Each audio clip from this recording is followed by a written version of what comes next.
one. No, we have two. I messaged Ruby for joining. Who's the first speaker? And Jairam.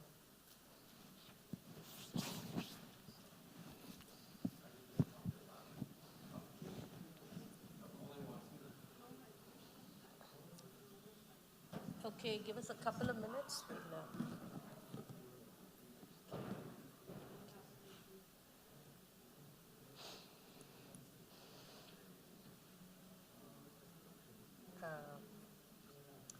Okay. Could you project the speaker here for a minute so we can see? And can he see us? He says he can't see us. He's not able to see. He's not going to be able to see. We can only see him. But he can hear us. He can. Yes, yeah. Okay. So that is Jayaraman, right? Yes. Okay, that's good. I'm glad he's. Can you see me?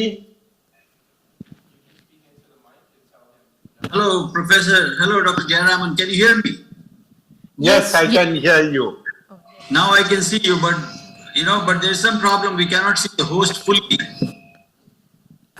You won't be able to see this room fully, but we can. But that's all right. He is not a panelist. Yeah, you're right. But we can hear each other and see well each other. That's very good. But we can't see the other panelist yet from the host. Oh. From US. You may not be able to, but they should be able to see us. Hope they will join us and be able to see them. Okay, soon. they're saying you won't be able to I see thought us. Dr. Prakash was there personally. No. He was personally there. I was able to hear his voice, but I was not able to see him. No. I don't know whether they can hear us Please too. listen to me, virtual panelists. That it will be broader. Hopefully it will be come over the loudspeaker in the room. Okay. So that shouldn't be Can a you hear problem. me? I think they can't hear me.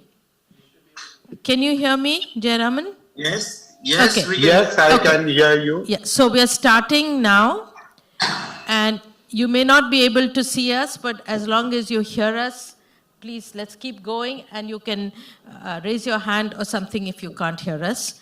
And if you will mute yourselves now, and we'll get started. But you can hear us well? You can see us well? Yes, clearly, absolutely. Thank you.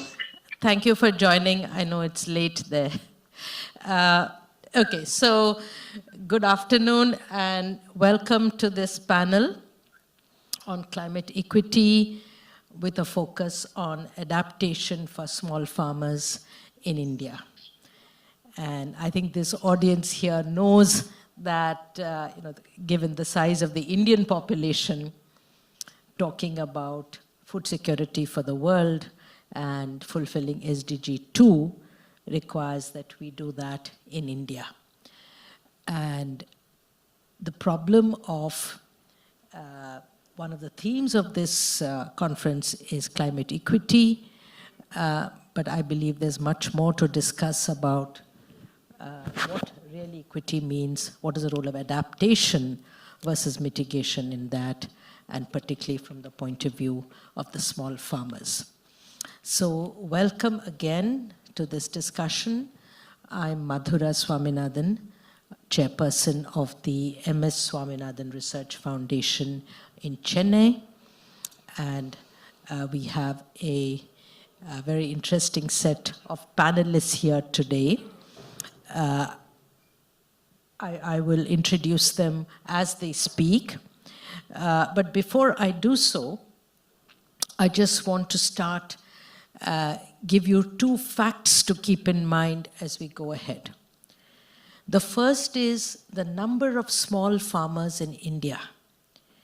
Now, if we say like up to 2 hectares, we're talking about 90 million holdings and about 90%, 89 or 90% of total operational holdings.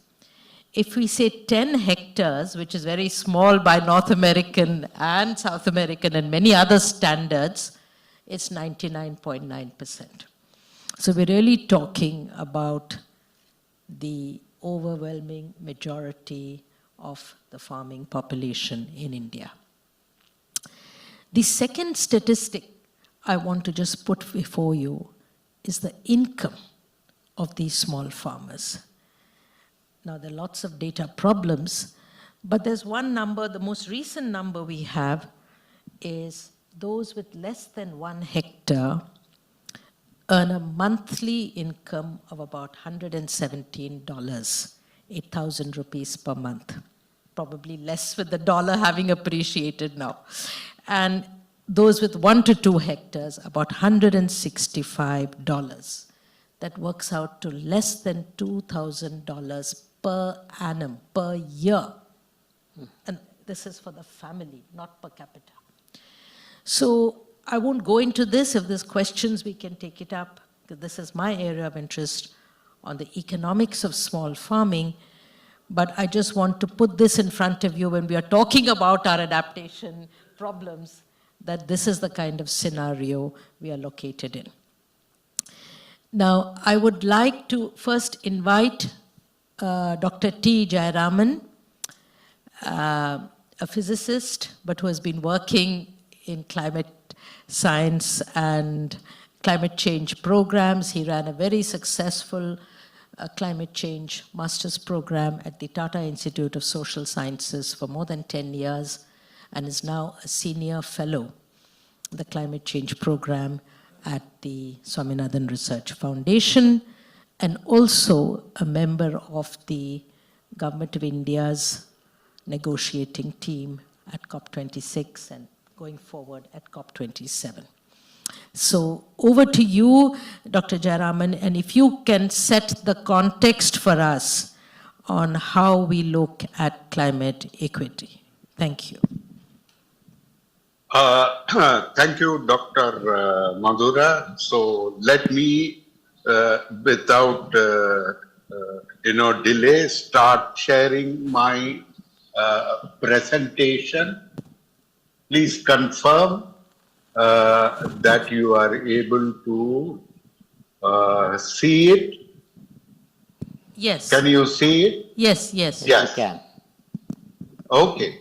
So there are several dimensions to talking about climate equity in the context of small farmers in agriculture, especially in the context of India. But this, I believe, also has important lessons for small farmers the world over. But I will not proceed to list them as they are listed here, but will move immediately to discussing these 6 dimensions that I wish to bring to your attention.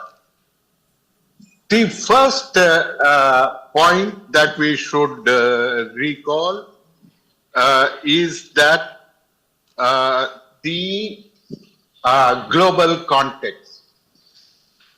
Global warming is a global collective action problem, and the question of who is responsible for emissions is a critical aspect that determines responsibility.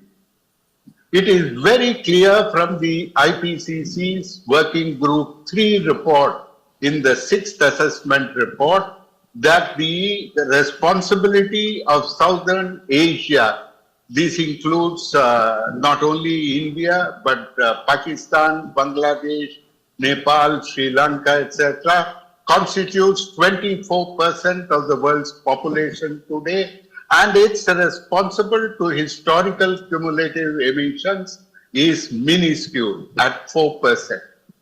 If you look at, this is not only true historically, but it is also true with regard to current emissions. You see that Southern Asia's footprint is very small, and if you look at the gray part of the bar, those relate particularly to emissions from agriculture. Even then, the contribution of Southern Asia is quite small, and India is a fraction, perhaps the largest, but nevertheless a fraction within that. So this context is absolutely important to appreciate, because what faces the world is a rapidly diminishing global carbon budget. 4/5 of the Global carbon budget for 1.5 degrees centigrade warming has been exhausted. Less than 20% remains. For 2-degree warming, situation is only slightly better, and only 35% of the global carbon budget remains. This is absolutely essential for agriculture, because agriculture requires a certain amount of emissions, at least in the short to medium term, up to 2050. How has this carbon budget been distributed? You find that this distribution has been very unequal. The fair share of South Asia is 24%. Historically, it has contributed 4%. Unfortunately, a large number of the modeling exercises, in fact, the overwhelming majority of modeling exercises of the IPCC AR6 scenarios deny even an equitable share of the remaining carbon budget and project that South Asia should manage within something like 6% of the modest remaining carbon budget. So this is a very stark challenge that India, Southern Asia as a whole, and of course small farmers in particular will face. I would not want to go through this in any detail except to underline that agriculture surely, especially with regard to small farmers who are the bulk, are perhaps the largest climate vulnerable section of Indian society and indeed the world.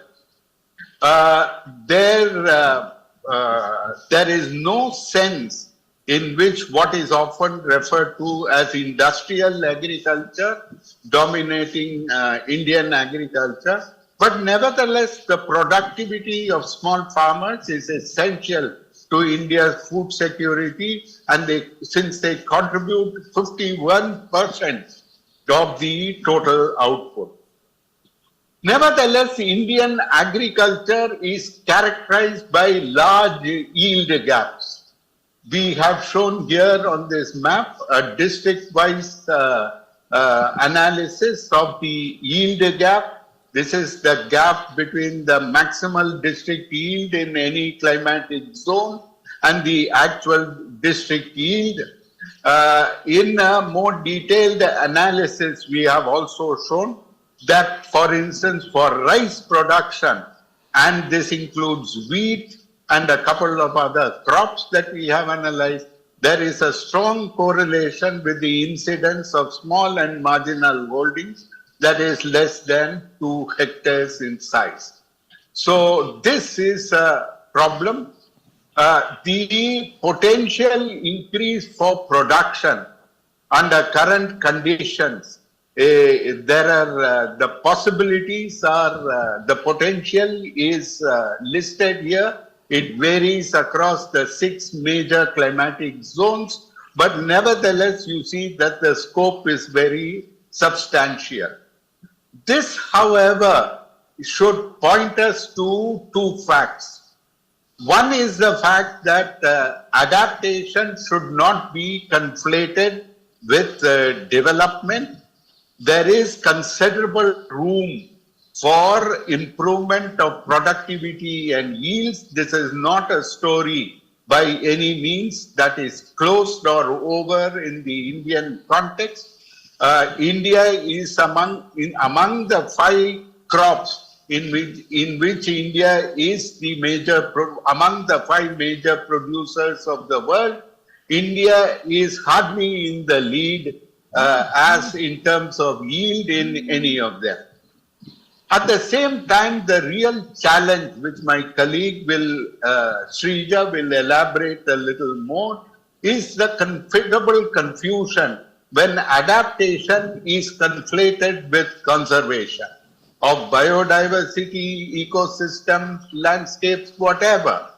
But this kind of confusion, Sri Lanka's agricultural crisis shows what are the dire consequences when this conflation is carried through in policy.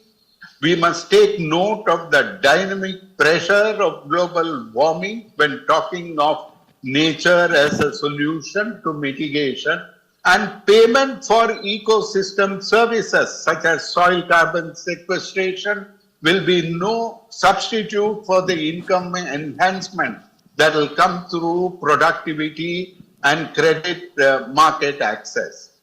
Such moves will amount to selling India's share of the remaining carbon budget at a throwaway price while sanctioning free riding for the developed nations. Adaptation finance is a sorry and neglected story within the larger neglected state of climate finance and a long story of unkept promises. Adaptation is particularly neglected.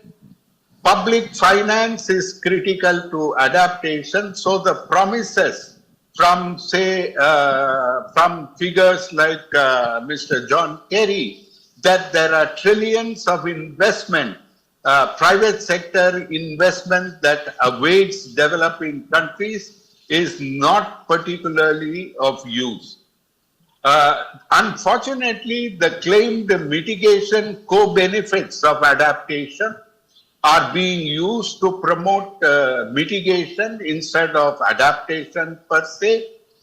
It is true that rationalization of input use, which is one of the claimed co-benefits, is important for Indian farmers, but this is far more important in local environmental effects and for lowering input costs where feasible, but not as a measure of mitigation.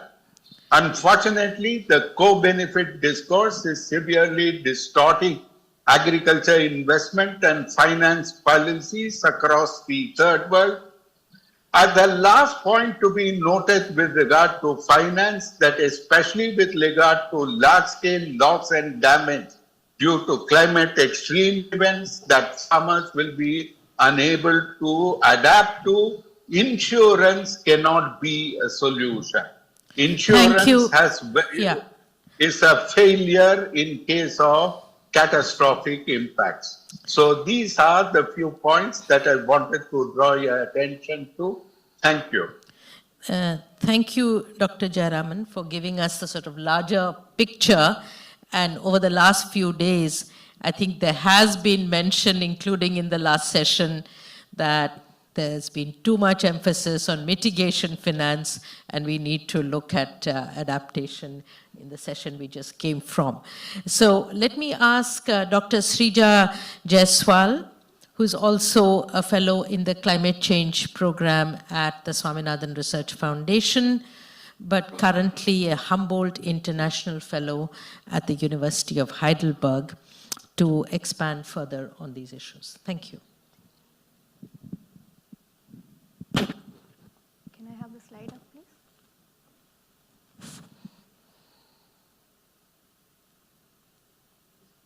Yeah. So in my presentation, I aim to highlight some of the major findings of IPCC's sixth assessment report. So the IPCC sixth assessment report addresses a vast amount of scientific literature, and also it has findings for a number of issues. But I would like to highlight some of the findings which are especially pertinent for developing countries and especially India. And what happens is, in a number of times in debates on conservation agriculture and regenerative farming, for example, these key findings, which are especially pertinent for socioeconomic development of developing countries, are sort of overlooked.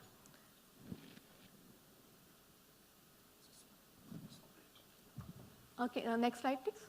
Yeah.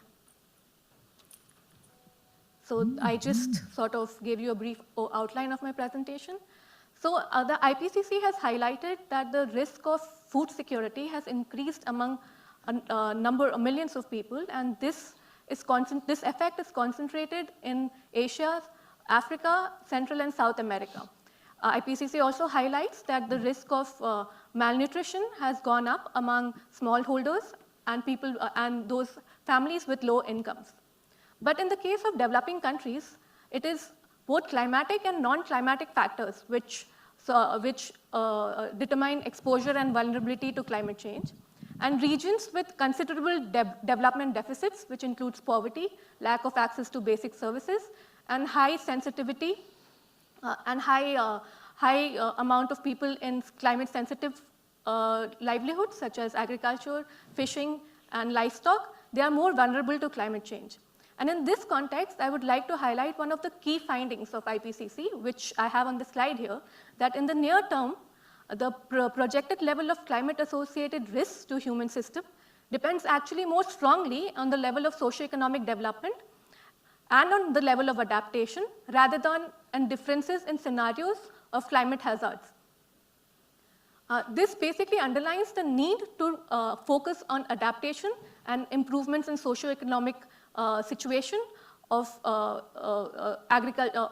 people dependent on agriculture in India. One other concept which the IPCC has assessed is called climate resilient development, which basically means to do adaptation and mitigation in an integrated manner in order to support sustainable development. However, this concept is sort of being pushed on developing countries to pay equal attention to adaptation and mitigation, whereas the IPCC is pretty clear on this, that it does not mean that a country has to do equally adaptation and mitigation. What it means is that it has countries would have to balance their focus on adaptation and mitigation depending on their national circumstances, on local and regional circumstances. And what countries choose to focus on or prioritize, it would depend on their national context, and it would depend also on their starting points or the level of development or the stage of development they are in. And IPCC also highlights that the opportunities for climate resilient development, they're not equally distributed. Regions which have high levels of poverty, food and energy insecurity, they face a lot of non-climatic challenges that inhibit climate resilient development. What this means for South Asian countries, and especially India, is that because of our low levels, because of the challenges in agriculture, which the previous speaker also highlighted, large yield gaps, it would be better for India to focus on improvements in productivity and climate change adaptation to address climate risks. Another concept which has gained quite a wide popularity in a number of adaptation policies and sort of adaptation funding and aid circles is that of ecosystem-based adaptation. So what it means is basically that you use ecosystem services and management activities to increase resilience and reduce vulnerability of people and ecosystems to climate change. In context of agriculture, this would refer to practices such as agroecology, agroforestry, regenerative farming.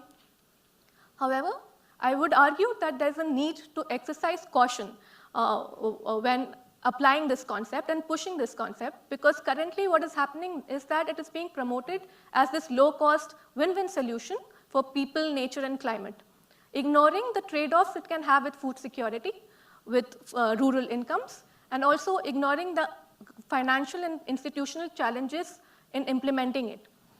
IPCC, the report actually highlights that there is a considerable lack of evidence on the success of these measures, and also highlights there is a lack of site-specific investigations which assesses ecosystem-based measures as compared to measures, other alternatives.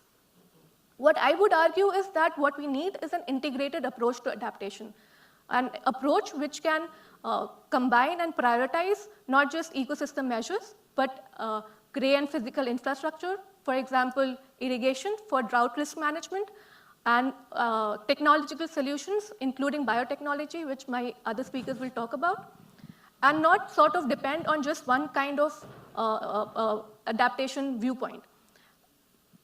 And India, with its low level of coverage of irrigation, low level of use of inputs, and low levels of mechanization, would benefit from such an integrated approach to adaptation. I would conclude with a few points on challenges of climate change and mitigation in agriculture in the Indian context. Some of this has been already highlighted by my previous speaker, that developing countries, first of all, are not bound to any sector-specific mitigation targets. Countries with historically low level of emissions, low level of per capita emissions, can grow their agricultural emissions in order to cater to the food security requirements of its population and to protect the livelihoods of a large number of people dependent on agriculture.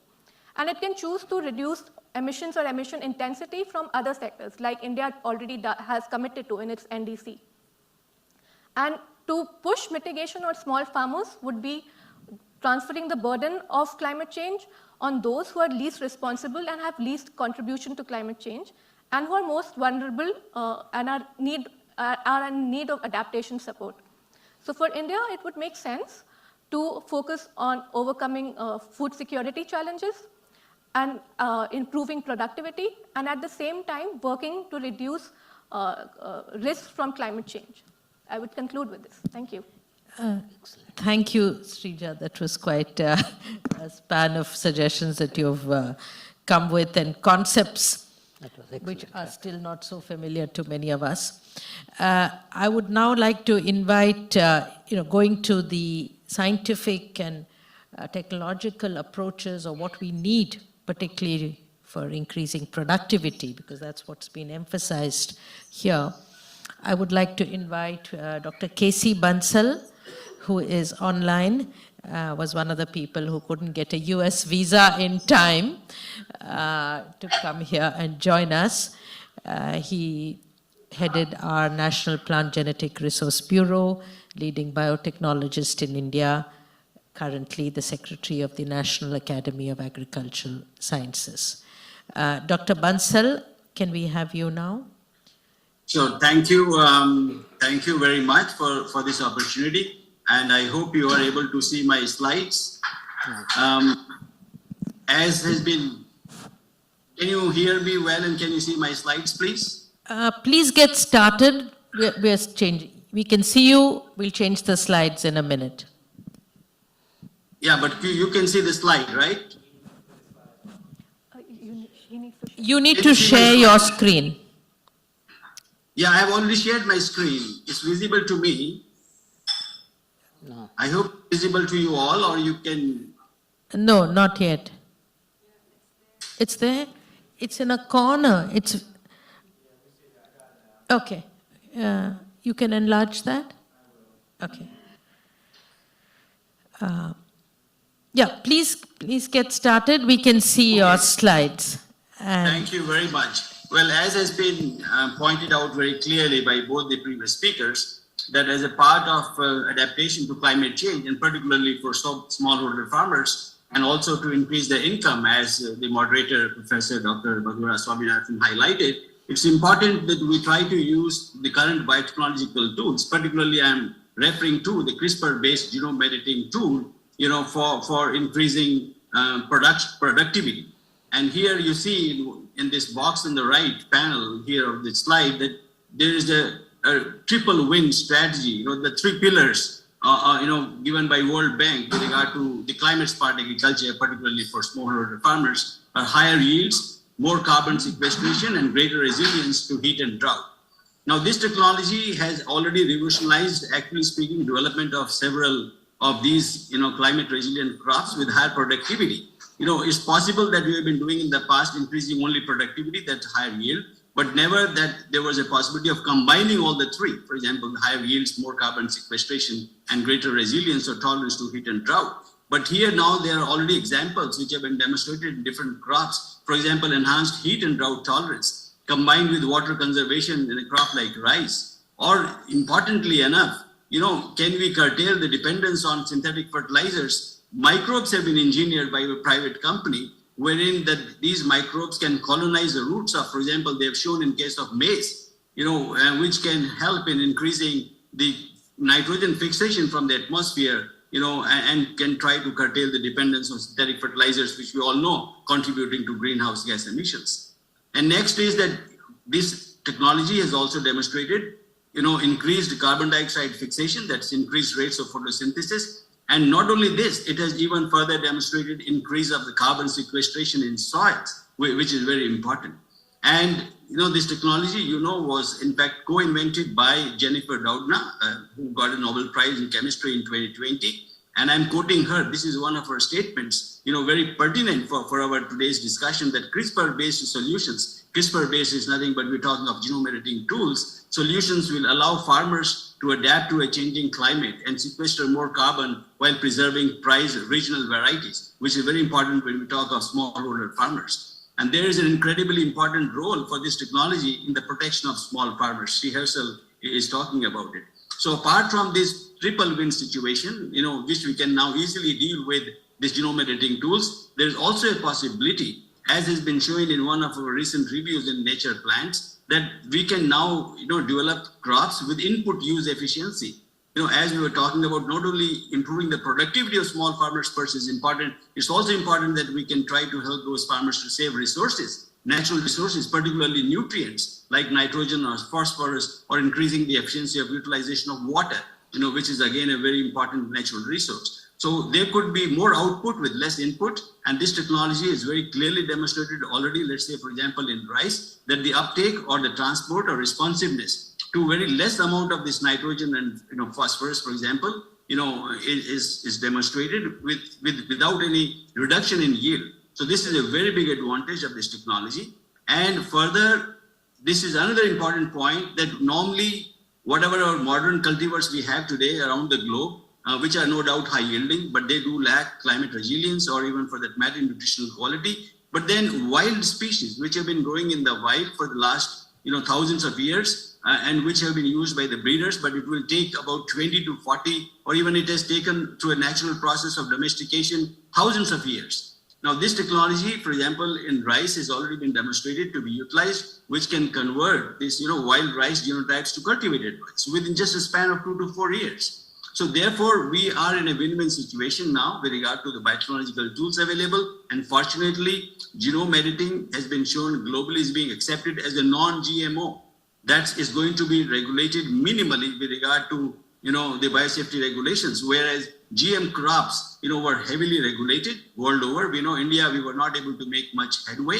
But since now India has already exempted the development of genome editing in plants or genome edited crops from biosafety assessments, only about 6 months ago, exemption was issued. So because of minimal regulation, it's not going to add to the cost of those varietal development or hybrids for that matter through this technology for the benefit of farmers. So I think here there's an opportunity, but the only thing is that we need to now attract more international or national funding agencies to invest more into this kind of a fund which is required, keeping the smallholder farmers in focus and utilizing this available technology, for improving productivity, and also combining all those traits which were important, for example, higher yields, tolerance to heat, drought, and flooding, and also utilizing these natural resources more efficiently.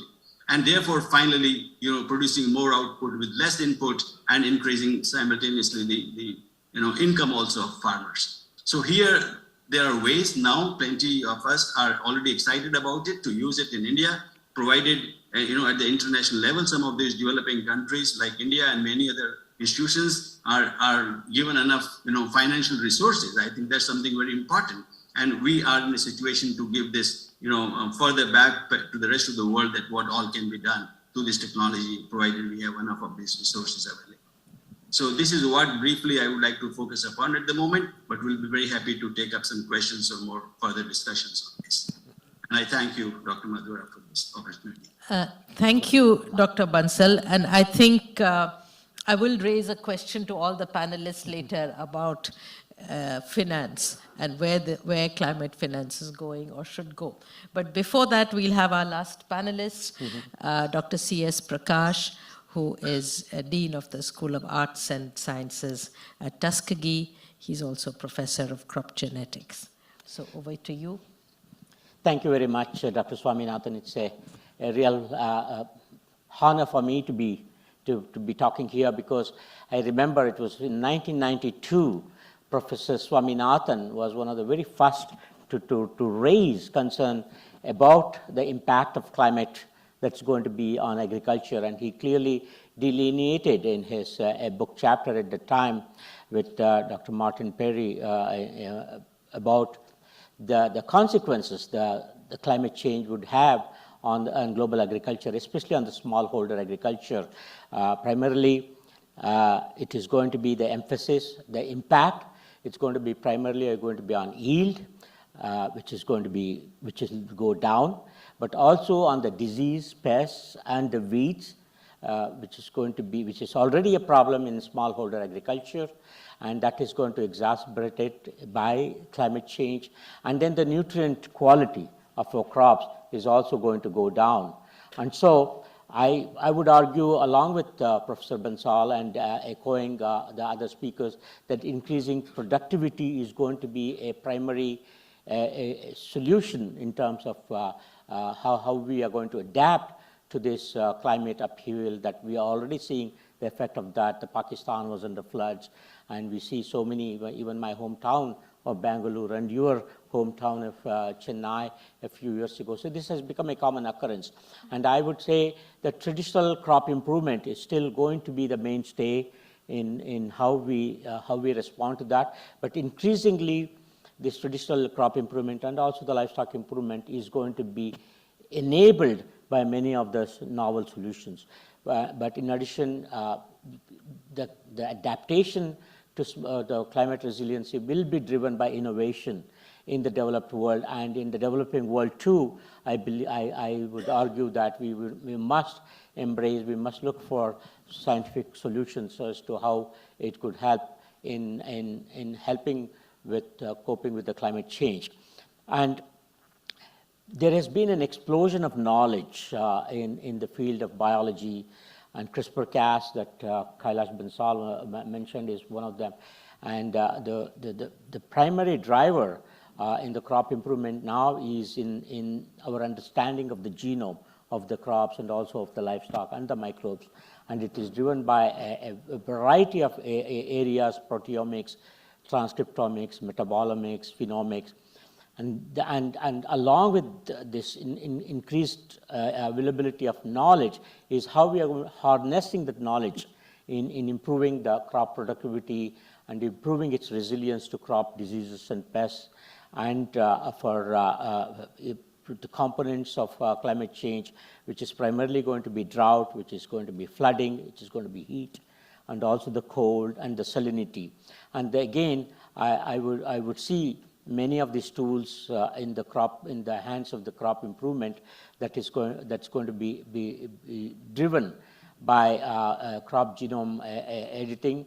Is, like Kailash say, is going to be one of the improvement tools, but also the molecular breeding, the availability of markers that is going to help. Because already I would like to cite a couple of examples as to how that is helping.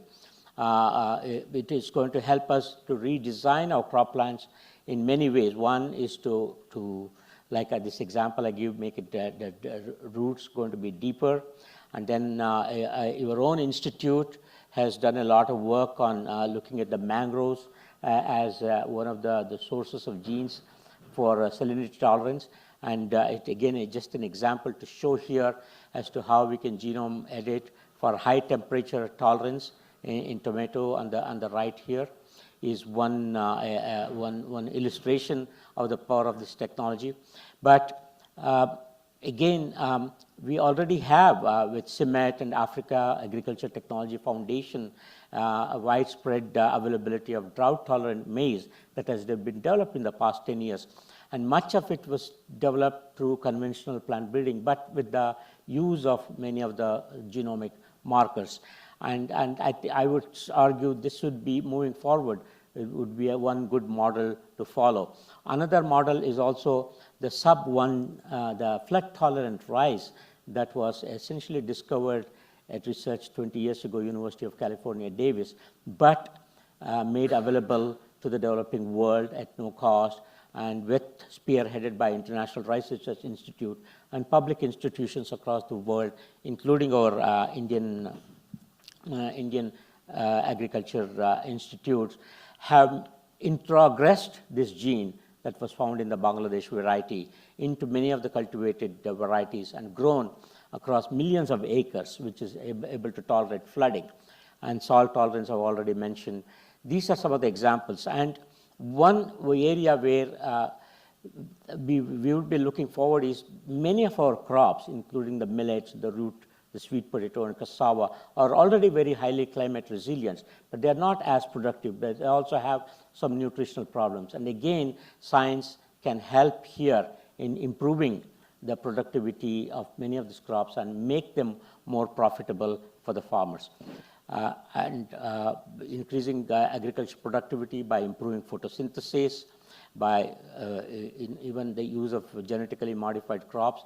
These are all the tools that are going to be available for us as scientists, and I would argue that increasingly that climate resilient crops are going to be built upon using many of these tools. We're going to be making them more productive, more resistant to diseases and pests, but also tolerant to drought, flooding, and high temperature, and many of the other impacts that we're going to see from climate changes. Thank you. Thank you, Dr. Prakash. And if we could have the two panelists back on the screen, I'm going to ask a couple of questions, but I think we will also be happy if the audience has any questions that you would like to ask.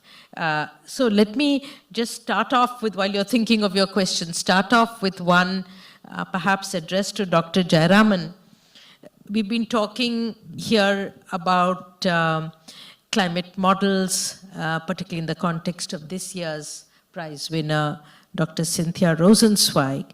And could you comment on to what extent are the climate models that are being used sensitive to the small farmer production system?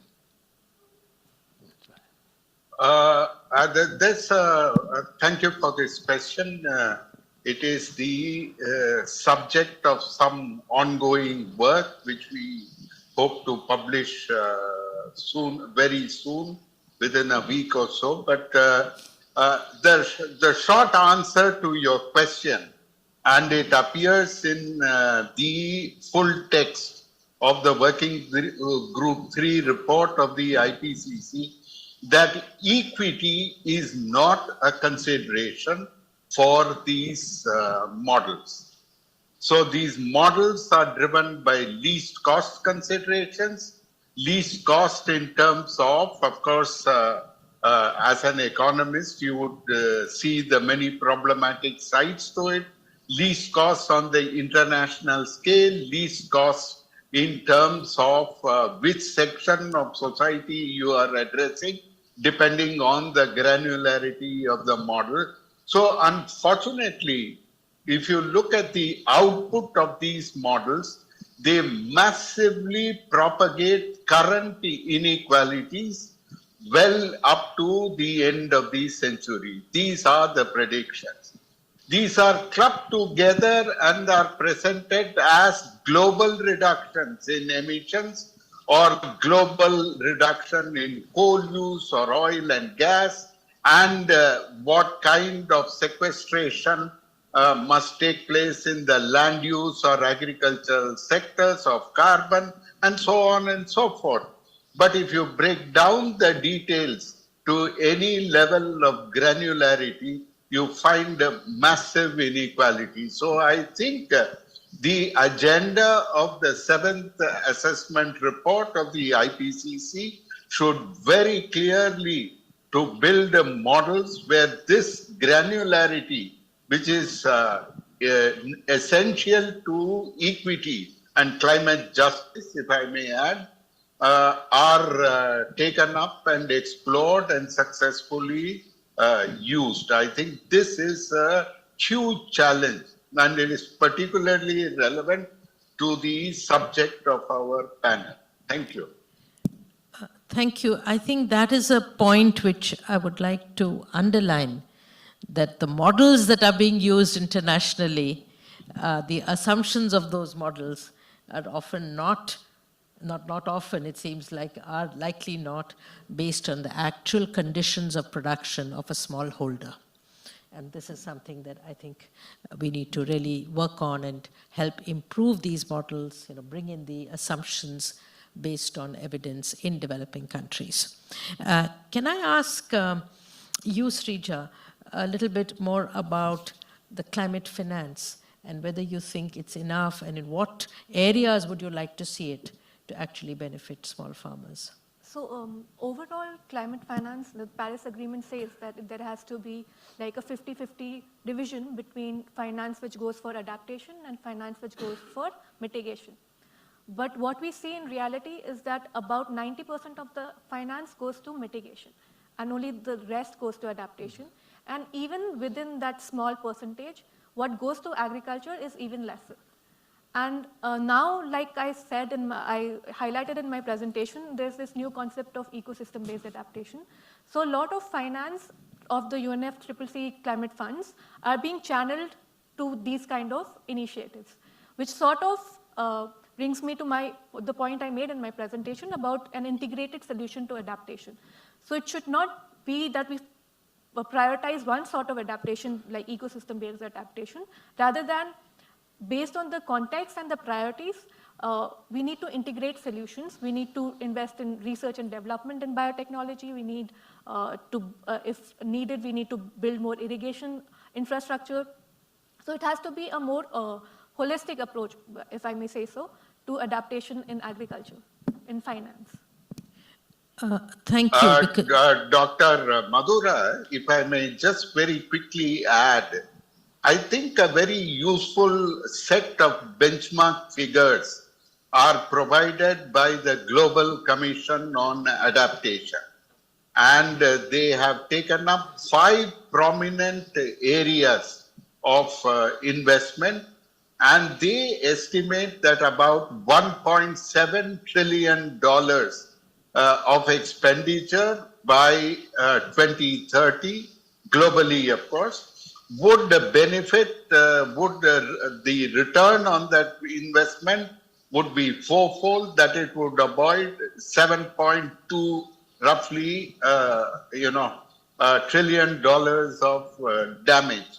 Now, this is, I think, a benchmark figure, but you, of course, will, like others, all will appreciate that we are indeed exceedingly far from anywhere near such numbers. Thank you.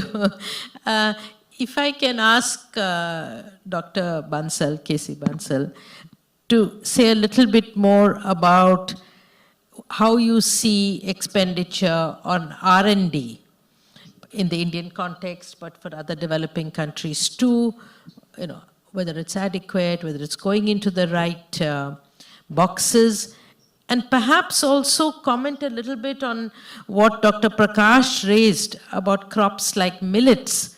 Are we doing enough for a crop which is climate friendly? Can we raise the yield? Can we raise our income from cultivation of millets? Yeah, thank you. I think this. Just 1 second. There is a related question. Do you have a mic for the questioner? So please take this question, which is coming also. Sure, please. Yeah. Check 1, 2. No, they can't hear. Yeah, I think all Please the give your name. This is Ram Perumal, professor at Kansas State University. I'm the classical plant breeder for sorghum and millets. Exactly the point what you raised about the millets, dryland resilience crops. I think so many technologies about omics, next generation sequencing, crop modeling, including the genomic prediction models, everything is readily available. But the thing is importance of the crops. We are not that much competent for crops with others like corn, rice, wheat or something like that. So what is your question? My question is, I think the CRISPR technology, what he is directly pointing out, how the way you can specifically focus on with the specific strategies and the roadmap, timeline to reach out that technology that helps to accelerate the breeding process faster than any other the things what's going on in these crops. Thank you. Over to you, Dr. Bansal. Well, I will take up the first part first. That is the how much investment are we making in R&D from Indian point of view. While we have a large number of institutions and universities in our country, comparatively speaking, our investment R&D is meager.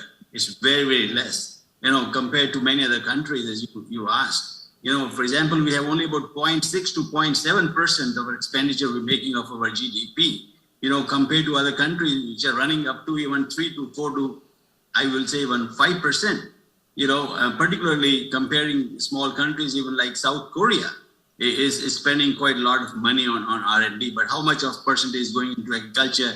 That's also very important to really watch out and see, how we can try to increase. So certainly there is a room enough here.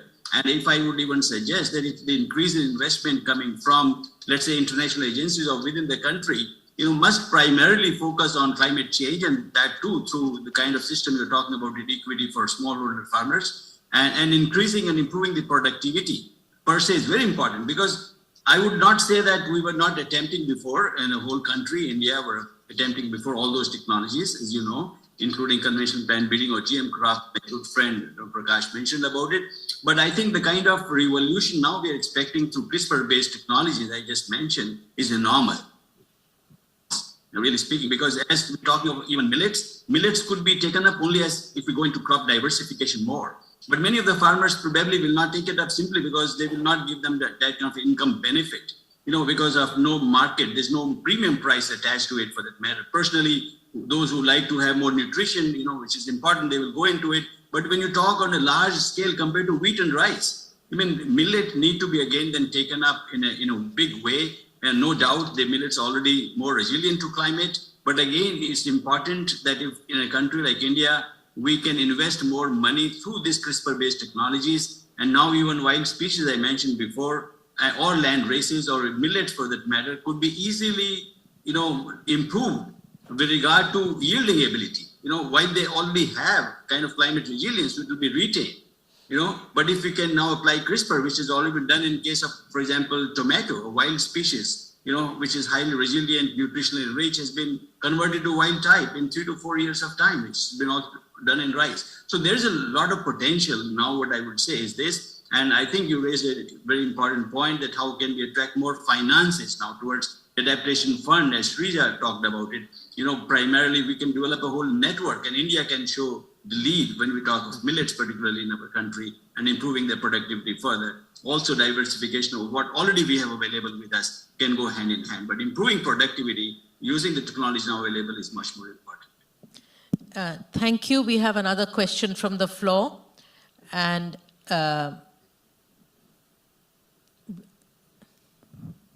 my name is Bhimu Patel from Texas A&M. I'm a professor at Horticulture Department.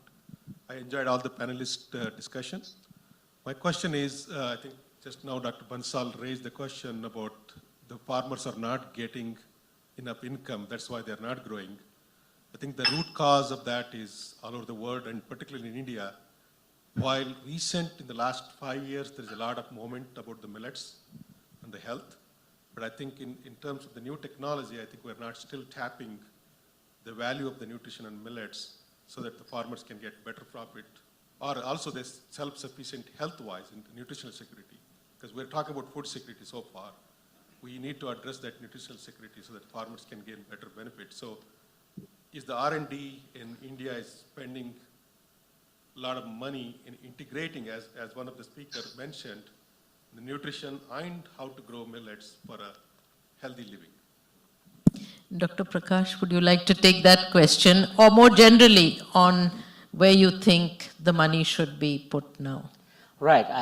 That's an excellent question, and Dr. Patil is one of the foremost authorities on the nutrition and has done considerable work on that. I believe the emphasis is going to be on all of this, because we must increase the productivity of these crops so they are going to be profitable for the farmers to grow. I come from Karnataka, as you know, so as you are, and in the southern Karnataka, it is the finger millet that is the most prominent crop, and it is a very, very climate resilient crop along with horse gram. It is grown as a mixed crop, and if it's only in the past 10 years I have seen products of finger millet coming into the supermarkets and even in the U.S. food stores, in the ethnic stores that I see. So I believe that with considerable investment, both in the public sector and the private sector, by adding value to many of our crops, including the millets and then the root and tuber crops, that there is going to be a considerable future opportunities for it. It is incredible today when we think of just the sheer size of agriculture in India. It is the second largest producer of food in the world, and the last year India exported $26 billion worth of agricultural commodities, and so with the power of this economy will come the investment is going to be channeled into many of these products, but we would need clearly large investment in the public sector too, because that is how Green Revolution under the leadership of Professor Swaminathan happened. We are all, many of us are here, are products of those great land-grant universities, agriculture universities that were built with research, teaching and extension in mind. And along with that, the private sector also emerged in the past 20 years. I would argue that a parallel growth in both these sectors is going to be vital to ensure the future of Indian agriculture. Before we have a question here, can I just ask Dr. Jayaraman briefly also to comment on, we know millets are nutritious, and what are the trade-offs really between growing millets and the problem of low income and productivity? I think there is, of course, a genuine enthusiasm with regard to the role of millets, both in environmental terms, in agronomic terms, and especially in relation to climate stress. And of course, an argument increasingly made about in the context of nutrition. But I think this misses two crucial aspects of the economic dimension, or if you wish, the socioeconomic dimension. One is on the supply side. Why is it that whenever we provide irrigation or better facilities, farmers in India will immediately switch to wheat and rice? This is the most recent example is in the Upper Krishna Canal project, where it has become very important. Similarly, the rise in wheat production in Madhya Pradesh probably, and so on. The second aspect is that perhaps we should not take so lightly the possibility of dietary shifts. There is a section of the climate community which somehow has begun to think of rice and wheat in the way prohibitionists think about alcohol. People will give in to it. We can't control them. So the only way we are going to deal with these guys is to ban the thing. I think these are very unfortunate trends. And the whole discourse on meat, plant-based meat products, etc., its consequences, I think, need to be explored much more deeply. Thank you. I think we'll have to have another session. A lot of things going for millets. I think the millet transition, as some would like to believe, requires caution, and especially imposing it as policy in the short term should be very carefully dealt with. Thank you. We have one question here, and perhaps that will be the last. We will, over to you. This is K.V. Raman from Cornell University, Global Development. I'm a professor there. I think 20 years back, we had a workshop in the MS Swaminathan Research Foundation when these new technologies were just coming in. And at that time, there were a huge panel which was discussing about the policy implications, especially related to biosafety and the regulatory approvals of these products. I think in today's discussion, we have had minimum or zero discussion. There are almost 20 or 25 products which are lying in the pipeline. None of them have been approved. And when we looked at Samantha Power's discussion today, she talked about the power of genetic technologies. She talked about CRISPR. The policy and the socioeconomic debate which is happening, and today we heard about Bangladesh growing 65,000 farmers. Samantha Powers mentioned about it. We worked with public institutions for over 25 years, and unfortunately, we looked at millets, we looked at peanuts, we looked at tomato, we looked at eggplant, we worked with many institutions, many products which have been developed, all stuck up in what we would say within the regulatory framework. That's another We all know about it. So let me ask. Yeah. Quickly, can I add here? Where investments, you could put tons of money. No, we but if got you your can't get a point. product out, And I will ask Dr. Bansal, who has been heading these programs for many years, to say a few words quickly. Sure. No, Yeah. I do appreciate Dr. Raman's, concern is very well taken, but at the same time, things are changing.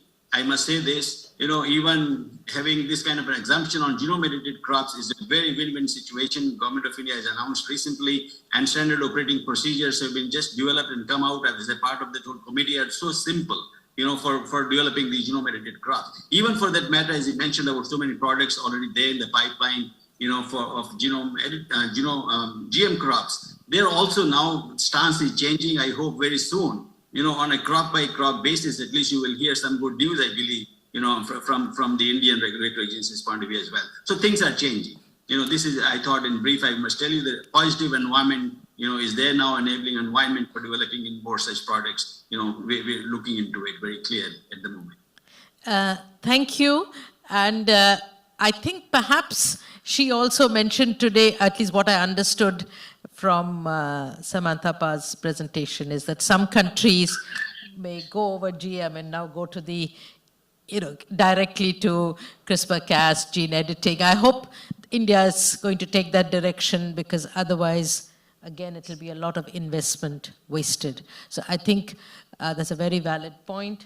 And perhaps we can end on that note that we have to use the latest in science and technology and innovation if we want to meet this kind of triple challenge of productivity, of income, and sustainability or adaptation to the climate events that are inevitable. So thank you once again to all my panelists, some of them who are late night in India, and to the audience here. And let me just end by saying that those of you who want any material on the Swaminathan Research Foundation, we have some of our annual reports and brochures available here on a table. Thank you very much again.